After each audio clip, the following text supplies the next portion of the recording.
121 Dark Bubbles of Weakness.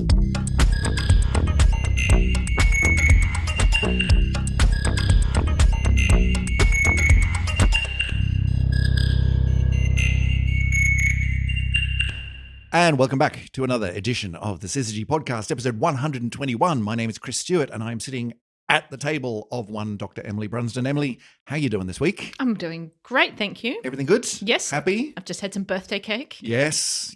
Care of the second birthday. How is that? Even possible? Even conceivable of your one and only little person. It's been a good time? It has been a wonderful time. Was he even aware that this was happening? It was... No. No. That's the great thing about early birthdays, is that they're for the parents entirely. And you get to have the cake and the fairy bread and all the yummy things. And the kids go, cool, I'm center of attention. Again, as is normal. Well, fantastic. Happy birthday to you and to Robin, which is exciting. But that's not what we're here to talk about today. We're not even here to talk about the fact that it's blue sky and warmth outside. It's all kinds of weird. Uncharacteristic for York at the moment. We are here to talk about some very, very exciting astronomy news about basically like the entire universe. Really, these are astronomical observations that take in pretty much everything that's out there. Emily, what's been going on? What are we talking about today? Well, it's bigger than that. It's even the end of the universe. Right? Yeah. This is beginning to end. Yeah. It's the whole shebang. That's it. What are we talking about? Well, what the latest research that's just come out, I think it was yesterday, this paper. Hot off the presses. Yes.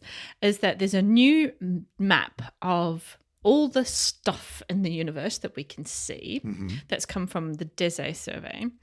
And what they have found is that looking at this map in real detail, the suggestion from the measurements is that instead of dark energy getting stronger and stronger as the universe expands, which is kind of our base level of assumption, maybe, in fact, it might be weakening. There's a lot in here already. We're encompassing the entire universe. We've got dark energy, which we're going to have to unpack. Oh, yes. The universe expanding and then potentially speeding up, continuing to speed up, which has implications. There are definitely implications there. Or possibly even slowing down. But maybe not speeding up, maybe slowing down, which again, there are implications there. We've got a lot to unpack here today. Emily, there's a lot to talk about. This is big stuff. And it's hot off the presses, literally yesterday. So very exciting. So let's just start with this. Who's done this work? Who is this team? So this is coming from the DESE collaboration. So DESE stands for the Dark Energy Spectroscopic Instrument. And the DESE? I'd say DESE, but DESE sounds fancier. DESE. So survey. I think if no one else calls it DESE, I think we should just start that charge. Yeah. DESE. Yeah, We didn't work at DESE. It's a survey run from Kitt Peak in Arizona. They've got a 4-meter telescope and they've got the coolest thing on it. Right. It's very cool. You'll love this. The coolest thing on the telescope. Yeah, well, the coolest instrument. Right. So what you want to do is what they're doing is measuring galaxies, right? And when you want to make a measurement of the galaxy, what they're doing for this project is they're measuring the spectrum of the galaxy to see how much it's redshifted. We'll come back to that. But they've got to measure this redshift of the galaxy. So what they've got to do is they've got to put a fiber onto the little point in the sky where the galaxy is sitting. And on this instrument, this is so amazing, they can do 5,000 fibers at a time in one picture, one field of view. What? And to do that, what they do is they have little robots that pick up the little fibers and put them in exactly the right position so they match the constellations of all these galaxies in the sky. What? Hang on. That's insane. 5,000 little robots. So hang on, you got a telescope. Yes. And like, is this a normal kind of look? Aside from the 5,000 robots, leave that aside for a moment. Is this what kind of telescope? It's just is a general, optical telescope. Right. So you're gathering your light so big mirrors and stuff, yeah, right? Yeah. But then on the receiving end of that, you then say, I don't know, let's get some robots. How many? 5,000? Sure. And give the robots optical fibers and get them to collect light in each optical fiber so that each optical fiber is looking at one thing. Yeah, exactly. Like one galaxy. Yep. And then the next one over is another robot with another optical fiber going, well, you've got that one covered. I'm going to look at this galaxy. Serious. That's nuts. Yeah, it's crazy. So instead of if you imagine the the film in your camera, right? When you take a picture, the film is the surface where all that light comes and hits and makes your image. Or you're talking about film? Hang on. We start with film. How old do you think our listeners are? Okay, the CCD playing in your phone, right? There's a pixel in there, yeah. Yeah. So instead of having all those pixels, then you have all these little robotic fibers, but they've got to be in exactly the right place to match where the galaxies are in the image. Right. So it's like having the chip on the back of your digital camera, except that each of the little bits can move. So that, I mean, is that so that you don't waste any?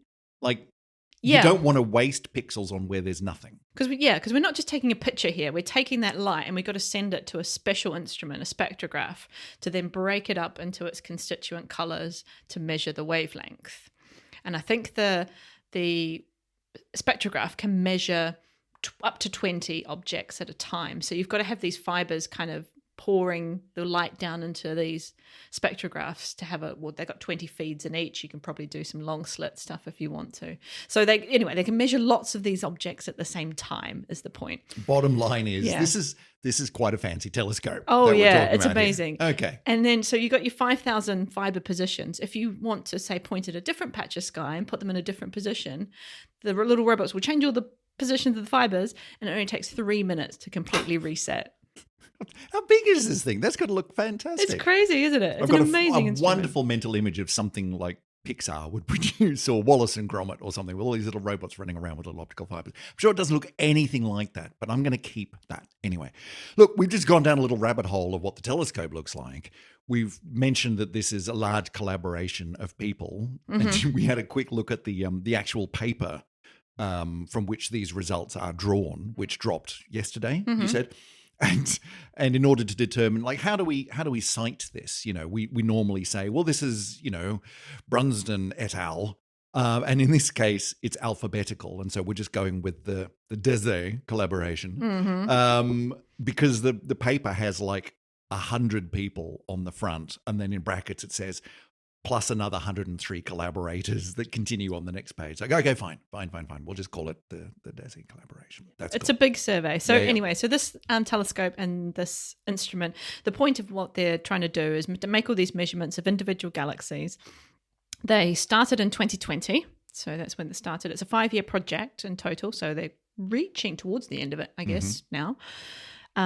But they're aiming to do the whole project around 30 million galaxies. Imagine that, a map of the universe with 30 million galaxies. That's a big. It's crazy. That's quite a big survey. It's It's orders of magnitude bigger than anything else we've done. From how close to how far away? Like how much are we stretching across the known universe? So we're trying to do very distant objects here. So the galaxies start around about 4 billion years ago.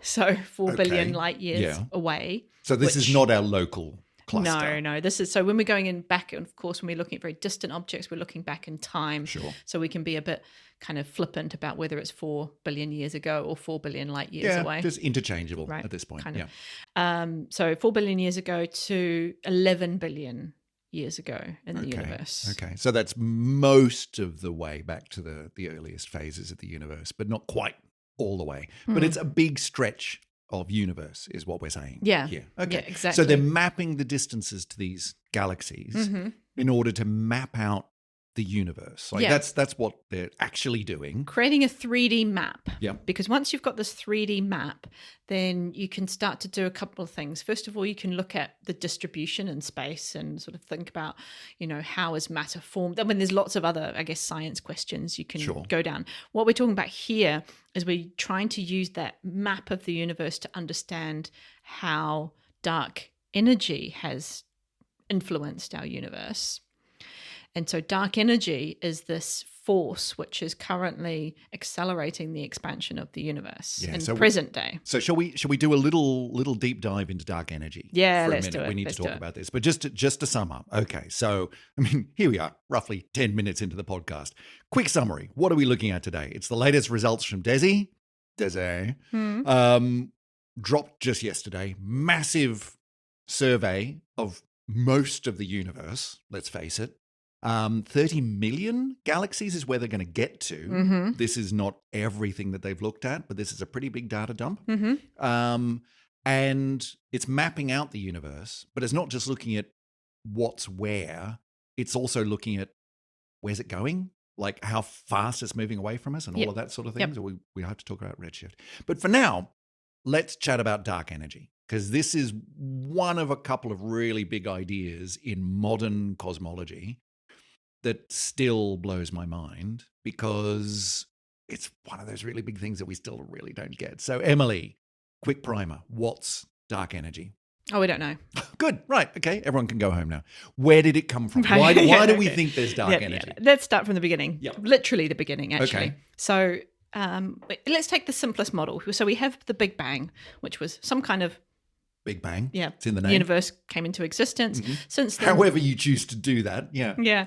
Since then, the universe has expanded till now. Now, I'm going to take this model as not having any other thing, just normal, ordinary physics that we know and love, right? Okay, sure. So you have Big Bang, universe has expanded, and we get to the point now in the history of the universe.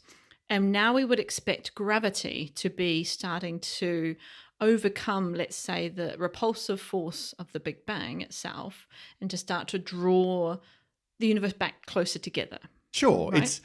It's in a sort of cosmic sense, it's a little bit like throwing something up in the air, right? You give it an initial impetus upwards, and it keeps, the ball, whatever you've thrown, keeps going upwards, but it slows down because it's being pulled downwards by gravity. And eventually it reaches its highest point, turns around and comes back down again. Yeah. And whatever was that initial Big Bang, normal physics would say, but once that bit's over, what you've then got is gravity. And gravity, as far as we know, only pulls things together. Yeah. And so everything should be slowing down and either just continuing to just spread out forever at slower and slower and slower rates, maybe, or like the ball being thrown up in the air, turn around and come back again. Yeah. In a big crunch. Exactly. That's what you'd expect from normal physics. Yeah. So gravity is this nice attractive force. Whenever you've got two objects with mass, they will be attracted to one another. Every bit of matter in the universe is attracted to every other bit, right? So now what you said with the ball is actually a really useful example, because there is this tipping point with gravity, and it's called the critical density. Mm-hmm. So the first question you might ask is, well, is there enough matter in the universe to have enough gravity to overcome this expansion from the Big Bang to just pull us all back together one day? Right. Okay. And the way that we say that is we say, well, basically, does the expansion of the universe halt and turn around at time infinite time? So, right. So it slows and slows and slows and slows. And at time infinitely far off in the future, the universe would just stop. But of course, there is no infinitely far in the future. It sort of asymptotically approaches stopping. Yeah. So we call this critical density the density of matter in the universe, so the mass per unit volume that we would need to get to that point. Yep. If we have more mass, then gravity is going to overcome. Gravity will win. Yeah, and we'll actually get matter coming back together in a big crunch of some kind. Exactly. Yeah. Eventually, all the matter will come back together. If you have less than the critical density, then you're never going to overcome that expansion. So everything's just going to keep traveling further and further apart forever. Right. And so all of all of those are possible. All of Mm-hmm. those scenarios are possible with physics as we properly understand. We know how gravity works, at least we think we know how gravity works. And without putting anything else into our models, that's what you'd expect. Yeah. One of those three scenarios. Big crunch, just asymptotically stopping at the end of time, or continuing to drift on forever because there's just not enough stuff to stop you. And the analogy with throwing the ball up in the air is you throw the ball up fairly slowly, it goes up, comes back down again. That's a big crunch scenario. Yep. You throw it up with just enough energy for it to escape the Earth's gravity. It's called the escape velocity. And it just gets out and infinitely far away from the Earth, it stops. Or you throw it a bit faster and that ball will keep going off through space forever, right? So those are our three scenarios. Yeah. So all you would have to do to answer that problem is measure the critical density of the universe. Yep. And you're sorted. All you have to do. Yeah. Piece of cake. And that's kind of fine. We can kind of do that. I mean, it's not easy. But the critical density, so this magic number that you've got to figure out whether the current universe is bigger or smaller than, is around about 10 to the minus 26 kilograms per meter cubed. There's not a lot of kilograms. It's not. It's No. about 5 hydrogen atoms Right. per cubic meter. Which sounds ridiculously small, but then you remember, okay, yeah, I mean, yes, around us here in your office, Emily, there's a lot more than 5 hydrogen atoms per cubic meter. Mm-hmm. But then there's a lot of space for which there's much less. Yes. And so if you take an average, then it wouldn't be crazy to think across the universe there might be 5 or slightly more or slightly less. Exactly. So what do we see? Well, about that. About that? But plus or minus 10%. Right. Okay, but I mean, 5 plus or minus 10% is still pretty much roughly 5. Well, not on the biggest scales, Yeah, right? okay. I mean, see, this is the problem. So that we measure the universe to be pretty much at this critical density, but our uncertainties in those measurements are such that it could be slightly more or it could be slightly less. Right. So all of those scenarios are still possible. Okay. Right. I see what you're saying. Yeah.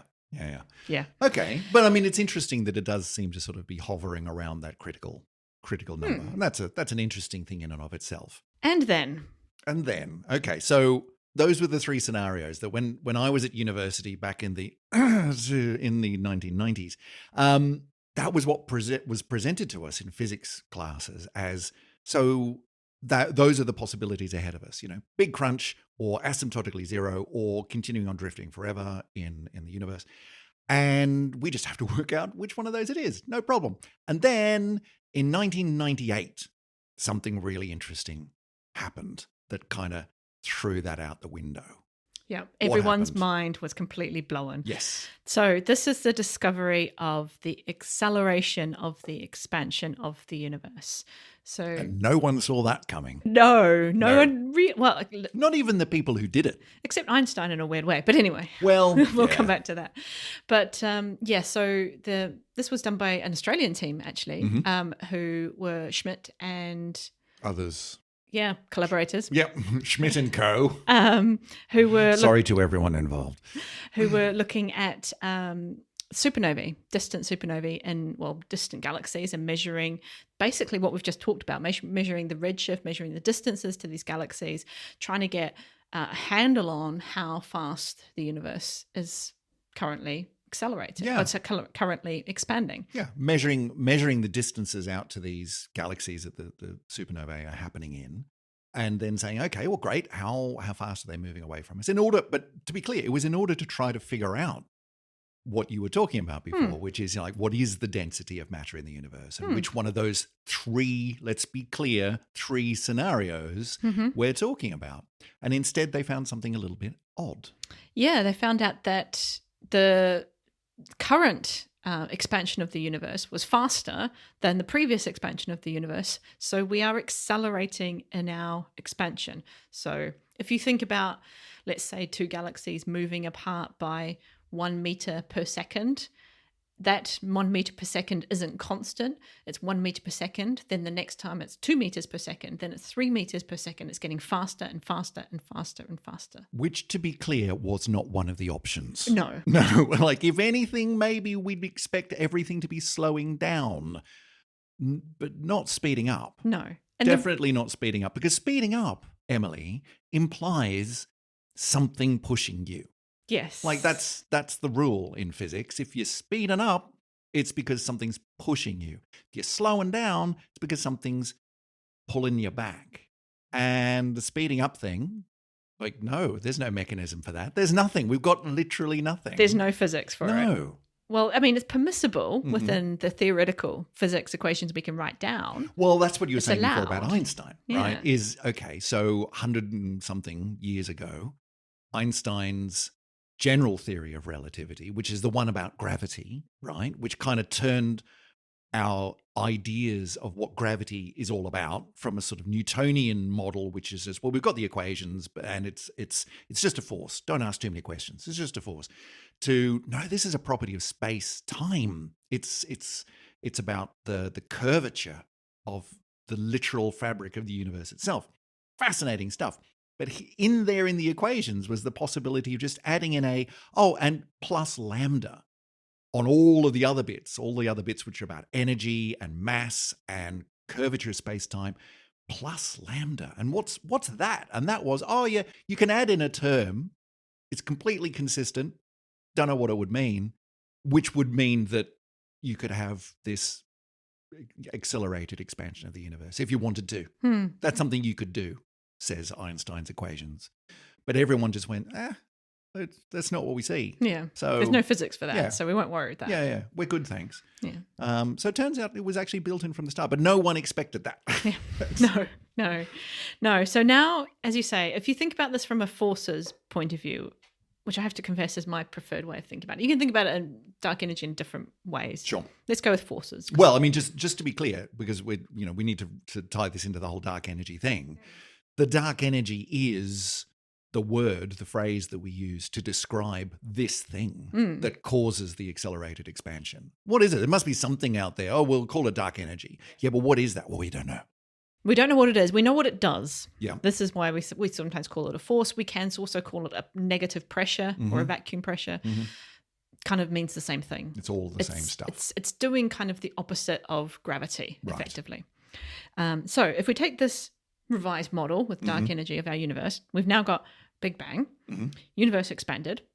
We then, thanks to these DESI measurements and actually going all the way back to the supernova measurements from the 1990s, we know that dark energy started to play a significant role in the expansion of our universe somewhere between 5 and 7 billion years ago. Okay. That's not given that we're 13 billion years, that's quite late. It doesn't mean that it wasn't there. Right. It just means it wasn't necessarily observable. Right, okay. So it could have meant that it was just swamped by the gravitational force, the expansion force of the Big Bang, whatever. It wasn't observable. Didn't see it. Whether it existed before then is another question, I think. So anyway. It's not so much that it kicked in suddenly. Well, it could have. It might have, but we don't necessarily have any evidence for that. No. It could just be that period of time is when it became observable. Yeah. Right. And then fast forward to now, right?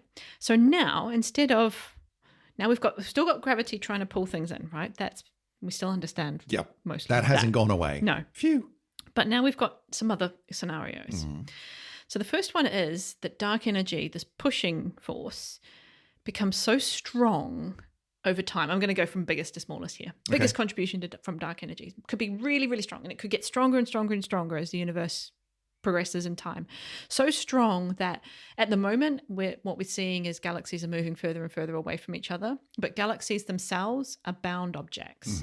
So the distance between us and the nearest star isn't getting any more distant because of dark energy, because the gravitational force is strong enough to hold us together. Right. Right? The gravitational force of the whole galaxy is strong enough to hold us together.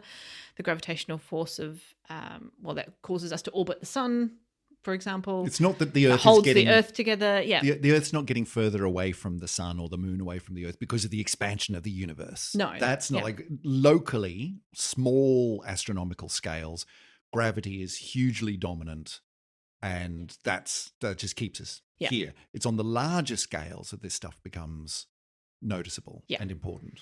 But if you dial that up to 11, if you dial dark energy up. Yeah, but let's do this properly. Yeah. Yeah. Then that could be no longer true, right? And so once, you could start pushing apart this individual stars and galaxies. You could start pushing apart planets from their host stars.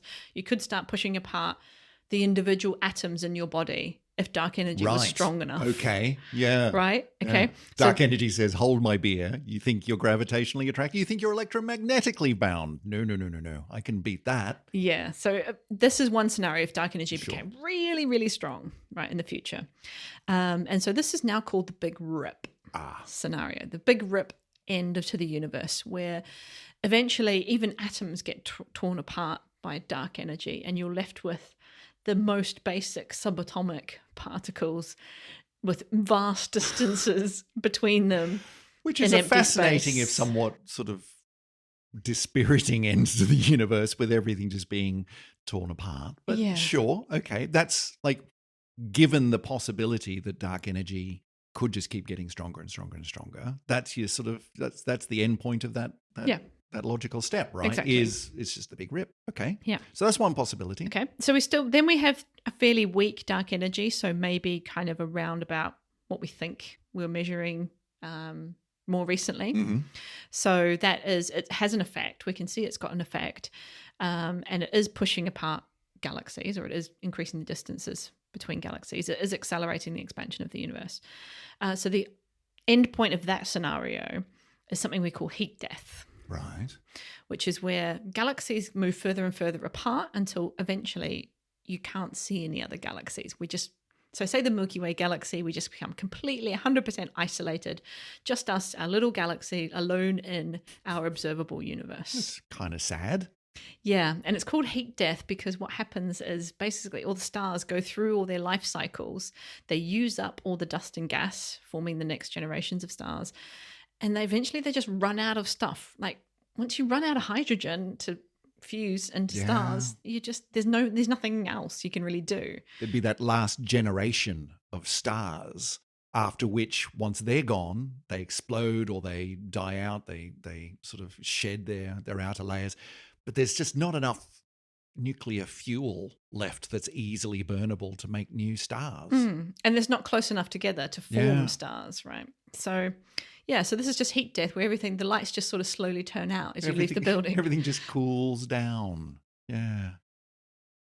Yeah. I kind of like the Big Rip. At least you go out with a bang, right? Well, indeed. Yeah. Well, sort of. Kind of. Yeah. Anyway, then you have the scenario we talked about before where it's all that happens to the universe is just completely dependent on the matter density. There's no dark energy at all. We don't have to worry about it. And in which case we basically got the same scenarios that we had before, which are effectively the same. There's either heat death as the universe expands. There's this get to point zero at infinity, or we have big crunch. Yeah, yeah. But the results that we got from that 1998 research, the Schmidt and co. that got the Nobel Prize, might I add, was, well, it's going to be one of these accelerating ones, right? We don't really know whether or not it's... Well, it is right now. Yeah. But this is my point, is at that point, that was the thing that blew everyone's minds, is forget what you think you know about what's going to happen in the universe. It's not going to be exactly one of those. It's going to be one of these. And one of these is it's going to get faster and faster. And that's what blew everyone away and started this whole new branch of modern physics and cosmology, which is, what the hell is dark energy? But I will still add there is still possibility for dark energy to do something else. Yes. I mean, if you turned dark energy around on its head and flipped it, so instead of being a repulsive force, it was an attractive force, you can still have your big crunch if you're really a big crunch fan. So if you really want if you really like big crunches. Yeah, well, a lot of people do because it's very natural feeling to have this cyclic version of a universe, perhaps, where you have a big bang, an expansion, a contraction, a big bang potentially, expansion, contraction. Right? I think there's something psychologically appealing about that. Yeah, I mean that's putting some very human ideas and expectations on top of it. The universe doesn't have to work that way, but you can see why a lot of people but the maths does allow for it. Sure. So you could make dark energy negative, in which case you'd get a big crunch. You could get, depending on how much, again, how strong dark energy is, you could have it assist gravity in a very profound way, and we could have a big crunch very quickly. But I mean, you're talking about it could turn negative. Like the data that came out from the Nobel Prize winning research had very large error bars, very large uncertainties, but it seemed to be saying it's positive dark energy. It's accelerating the expansion of the universe. And so anything else from there is, well, it's either always going to be that way, or maybe it'll change. Maybe dark energy changes over time. So that's all part of the big question. So these are hypothetical scenarios, really, rather than... Which, given that we're making hypotheticals about something that we don't even know what it is, that's fun. Yeah. But what we ultimately need is some data. Right. And so that kind of brings us back to this study now. Yeah. So where do we get to with this? So this study is in some ways a build on that 1998 study. So, but instead of having, I can't remember how many were in the 1998, a few hundred, I think that's supernova events. This particular study, which is just the results from the first year of DESI. So it's been going since 2020. Yep. It's now 2024. You said it's a 5-year study. Yep. But of course, taking data and analyzing and understanding data, 2 very different timeframes. So this is just based on that first year. Yeah. So for year 1, there's about 6 million redshifts That's been measured. still pretty good. It's about a fifth, so they're on track. That's a lot of stuff. Yeah, it is a lot. I mean, it's a factor of 2 larger than any previous survey. Wow. Which I think the previous bigger one was the Sloan Digital Sky Survey. Mm-hmm. So, and that took decades to analyze, really. So this is impressive stuff. And so what they've done is they've taken that and they've looked at 2 different things. We talked about this redshift. So this redshift is the measurement of how fast a very distant galaxy is moving away from us. That's the speed. Because what happens is as objects move away from us, their photons get stretched as they're moving away and they turn slightly redder. So when you might have been, a green color before, now you become red. And this is going all the way back to the discovery that the universe is expanding at all, which is even further back. Like, let's forget about the accelerating expansion of the universe. The whole notion that the universe is expanding, which then led us to, well, wind that movie backwards, we get to the Big Bang. This notion that the further out you look, the further back in time you look, the faster things seem to be moving away from us. So this is Hubble's law, right? Yeah. When are we talking here? Is that the 1920s? 1920s. I was about to say the 50s. It's earlier than that, 1920s. Yeah. Wow. So we're going back 100 years, right, to that idea. Now, when Schmidt and his colleagues, all of them, we love you all, they were looking at supernovae in order to determine their distance scales, their distances. How are these people, how is DESI measuring distances and getting redshifts? Yeah, so you can do 2 things. So they're doing the same thing. They're looking at how the distance is based on the redshift. So the bigger the redshift, the further away these objects are, or at least their velocity away from us. Distance is really hard to parameterize. But they've also got the second piece of information that they're putting with that. So they're making a map. Let's say information block 1 is the map of the universe with these 6 million galaxies with their positions in the sky and their redshifts. And then data block 2 is you're taking that map and then looking at what we call the baryonic acoustic oscillations. That sounds fun. What does that mean? Right. This is a really cool thing you can do with the universe when you map it on really big scales. So it's baryonic acoustic oscillations is a fancy way of saying when the universe expanded, there were these sound wave-like ripples that went through the matter in the universe. And those ripples were frozen in to the structure of the universe. So we can see them in terms of, they're like ripples in the positions of galaxies that we can see. So, or they're better than ripples because they're 3-dimensional. They're actually bubbles. Right. Okay.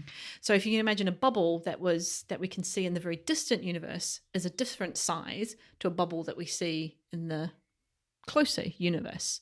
So you can measure the size of these bubbles to get a sense of the expansion of the universe as well. I see. Okay. So these ripples, these bubbles, it's coming from what a really early epoch of the universe after the Big Bang. What, before normal matter? Is that the idea? No. What froze them in? Effectively the same thing as the cosmic microwave background. Right. So it's when the universe became transparent and there was this kind of signature left in the distribution of matter. And it became transparent, if I'm remembering correctly, because the universe had to cool to a point where actual atoms could form. Before that, it was a whole bunch of positive and negative charges because the atoms hadn't combined together to make something neutral, right? A neutral atom is positive in the nucleus, negative electrons going around the outside. The whole thing, that little lump, is neutral. It's electrically neutral. But hotter than that, none of the atoms can form, none of the hydrogen can form, which means any light that's going through there just sees a whole bunch of charge. It doesn't see neutral things. It sees charges, and light loves to interact with charges, so it doesn't go anywhere. It just bounces around all over the place. But once it cools enough, then the whole universe, as you say, becomes transparent because all the charges glom together to make atoms neutral, and the light can just whistle on past, most of it without touching anything. So we call this transition from the radiation-dominated universe to the matter-dominated universe. And it's at that point that those ripples kind of got locked in. Yeah, exactly. And that governs the large-scale structure of the universe that we see now. Yeah, and we can watch those ripples change as the universe expands. So they were smaller in the past and they're getting bigger and bigger as the universe expands. Wow. And so that's what DESI's looking at. They're measuring not just, the locations of everything, but rather let's have a look at the structure of that to measure the size of bubbles in the universe. And what does that tell us about how things have expanded over time? Cool. So almost track the expansion rate of the bubbles and see how fast they're growing bigger and bigger. And it's from that measurement that they have got this to, I guess we're finally getting to the point here. It only took us like 40 minutes. After a while, is that we expected from all our measurements so far that dark energy seemed to be holding its strength, let's say. From when it started to manifest itself in the universe, say this 5 to 7 billion years ago, when we started kind of tracking it, it seemed to be staying fairly constant in its power, in its strength. Mm-hmm. But this measurement is different. This measurement has the first inkling of a suggestion that it might be weakening over time. Right.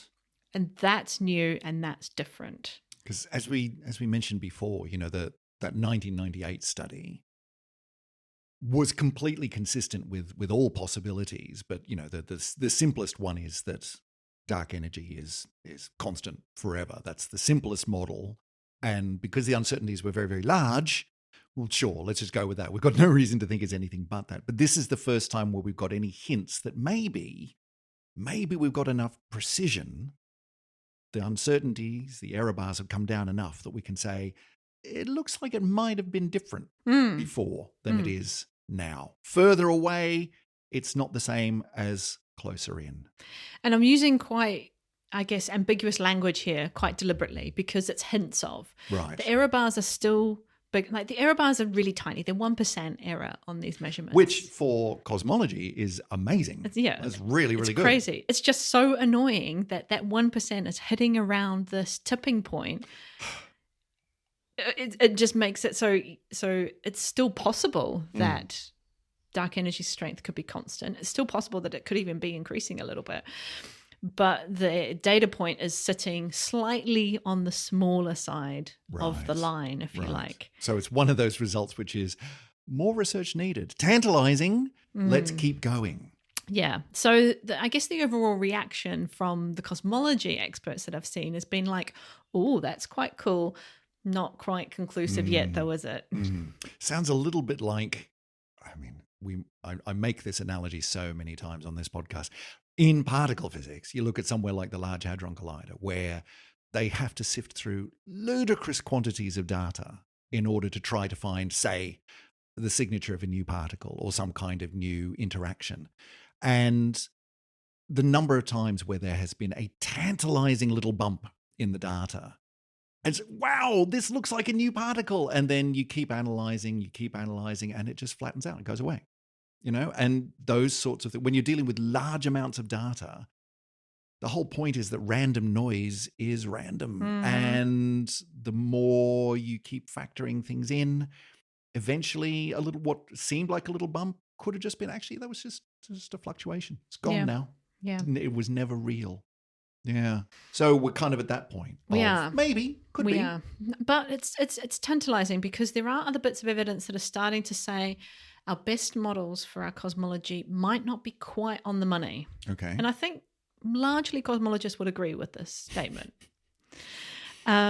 So we have what we call the lambda CDM model of cosmology, of the model of our universe. Okay, and the lambda is the dark energy bit. Yep. Right, that's the simplest bit. That's the plus lambda in Einstein's equations. Yep. The simplest possible way that you could do dark energy. Just add in a number. Yep. Yep, and then the CDM? Cold dark matter. Right.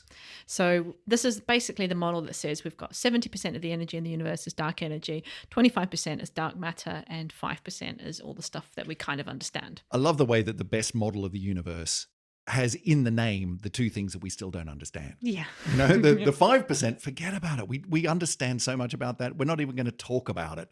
Lambda, we don't get. CDM, we still don't get. Great. Well done. But the squirrels, we're okay with. Anyway, but there are already hints that this might not be a perfect model. Right. It's a very simple model. It's tantalizingly simple in its own right.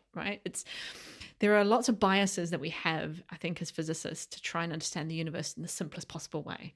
Well, I mean, it's worked pretty well over the years, you know, Yeah. even though it may look very, very complex to the layperson, you know, there's some really, really simple principles at work in, you know, physics and cosmology and so on. It's a pretty good guiding principle, but that doesn't mean the universe has to play ball. No. It doesn't mean that it has to stay that way. And there are some places where, as our measurements get better and better, as our error bars get smaller and smaller, we're starting to see discrepancies that we weren't necessarily expecting. Right. So the cosmic microwave background, which I think we're going to have to throw back to a different episode to talk about that in detail. But this afterglow of the Big Bang, the measurements that we make from that, which are totally independent measurements from what we've talked about today. Right. That's not measuring bubbles, but it's measuring artifacts from the same epoch of the universe. Yeah. The results are sort of pulling apart from the results that we get from these types of direct measurements of the positions of galaxies, of supernovae, etc. Okay. They sort of overlap, but that overlap is seeming to get smaller and smaller. Right. Well, it's starting to stretch credulity. Yeah. It's starting to make people sort of raise an eyebrow and go, is that going to come back together again? Is that just random statistical noise? Or is this real? Exactly. Yeah. Hubble's constant. You know, we've got some great measurements of Hubble's constant. Even that's now, the rate of expansion of the universe. That's our current rate of expansion of the universe. Even that is getting a little bit fraught. So measurements from the cosmic microwave background don't necessarily agree with these measurements, which don't necessarily agree with, well, actually most other things agree. But yeah, it's the CMB that's the tricky one to make map. Right. So that's kind of showing that there's something breaking down, whether it's our understanding of what the cosmic microwave background is actually telling us and where it came from, or that there's a big thing missing. There's something missing in our understanding. Yeah. So maybe that's not so surprising when we have to start saying, what's dark energy? Don't know. What's dark matter? Don't know. Yeah. It's kind of obvious, really. It's hard because it's hard to explain how much we do understand what these things do without understanding what they are. Yeah, I mean, you've said that a few times over the course of this podcast, and it's a really good distinction. You can learn so much about something without actually learning what it is. But the distinction between what it is and what it does actually just becomes very, very loose after a while. It's not so important at some level. So we know an enormous amount about this stuff, but there's still a lot we don't. Yeah, exactly. Yeah. So it's interesting because you can look forward to, okay, how are we going to go from here? When are you going to get the next bit of data to help us understand this? We can look at, okay, we're going to get another 4 years of this amazing DESI data set at some point. Yeah, because this was just year one. Yeah, so that's going to tighten up any errors. It could iron out the bumps, like you say, or it could amplify them. Right? And is that basically going to be, you know, this kind of data repeated another 4 times? In other words, you know, we've got 6 million objects now. We'll have the full 30 million by the end. Yeah. And so that's like 5 times better.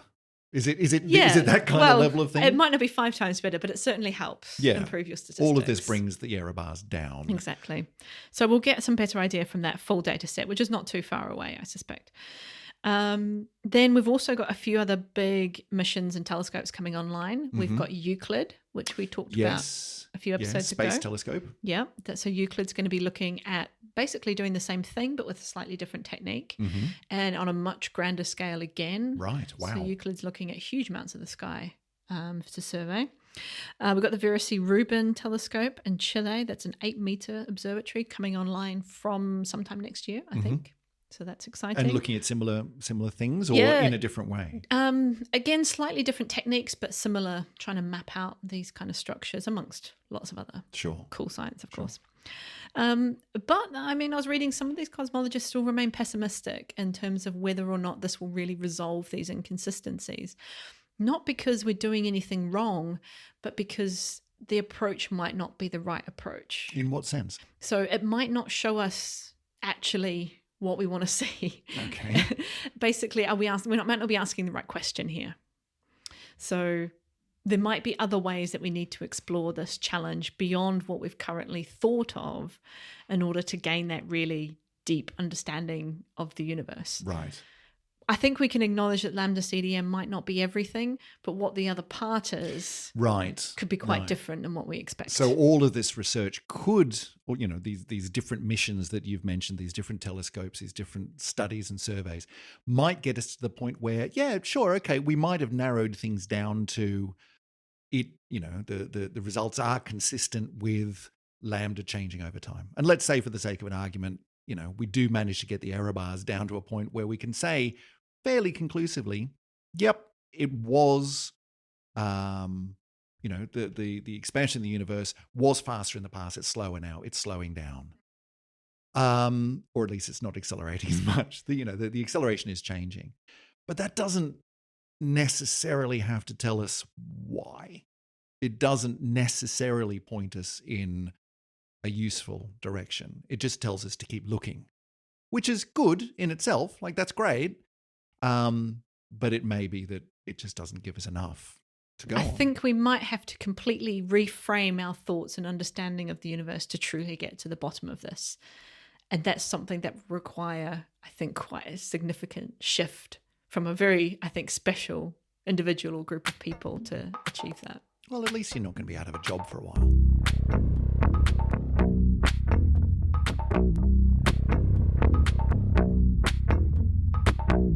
Well, Emily, I don't know about you. I don't know that I'm any clearer about what our long-term future is. I'm okay with that because it's actually on a timescale that I don't really need to worry about it. But I do find it fascinating that the more, like the longer we go on with modern cosmology, let's call it the last 100 years, the more certain we seem to be getting about the beginning of the universe. There's still a lot we don't know.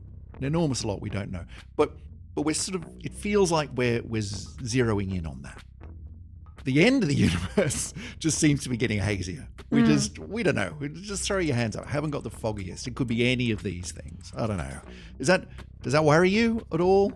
Yes and no, I guess, because the beginning of the universe we've got a record of. We've got data out there. Well, that's true. It's kind of easier. The end of the universe hasn't happened yet. No. I haven't got a photograph of it. No. We're always going to be only predicting, right? Yeah. There could always be some random thing that just changes everything, right? Fair point. If we'd been living on our Earth, 8-10 billion years ago, would we have even thought about dark energy as being a thing? Well, yeah, good point.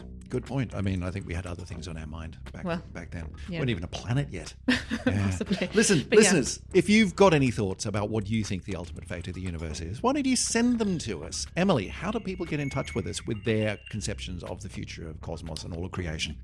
So I think you can write a nice 300-word summary into a lovely little box on our Syzygy website, and then you can wing that, which goes to a special computer that analyzes that and emails you. That's right. And that website would be? Syzygy.fm. That's correct. Or you can go to one of a number of different social media outlets. Facebook, you just go to facebook.com/syzygypod. Turns out, who knew? We're also on some of the other meta-themed social medias. We are on the Threads and the Instagrams, but not the other cross-shaped ones. We've sort of wandered away from that one. So you can contact us on those if you so wish. If you want to support the show, tell everyone you know that there's this cool thing called the Syzygy Podcast, in which they talk about the ultimate fate of the universe and all sorts of other fabulous things, like armies of robots that point optical fibers at galaxies. Yeah. Who wouldn't want to talk about that? Yeah, we're not militarizing that, though. I don't even know how you would, but let's not start asking questions.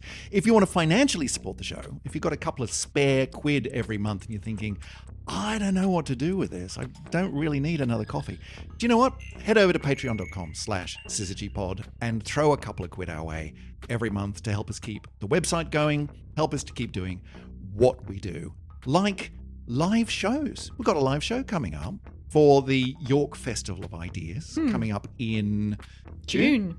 Not very far away, given that it's May now. And that'll be the first live show we've done other than, I guess, Astro Campus, in quite a while. So I'm really looking forward to that. It's exciting. So it helps us to do those sorts of things as well. But listen, we should wrap it up there. So we will catch up with you again in, give or take, plus or minus a week. Emily, I'll catch you then. See you later. Bye, everybody.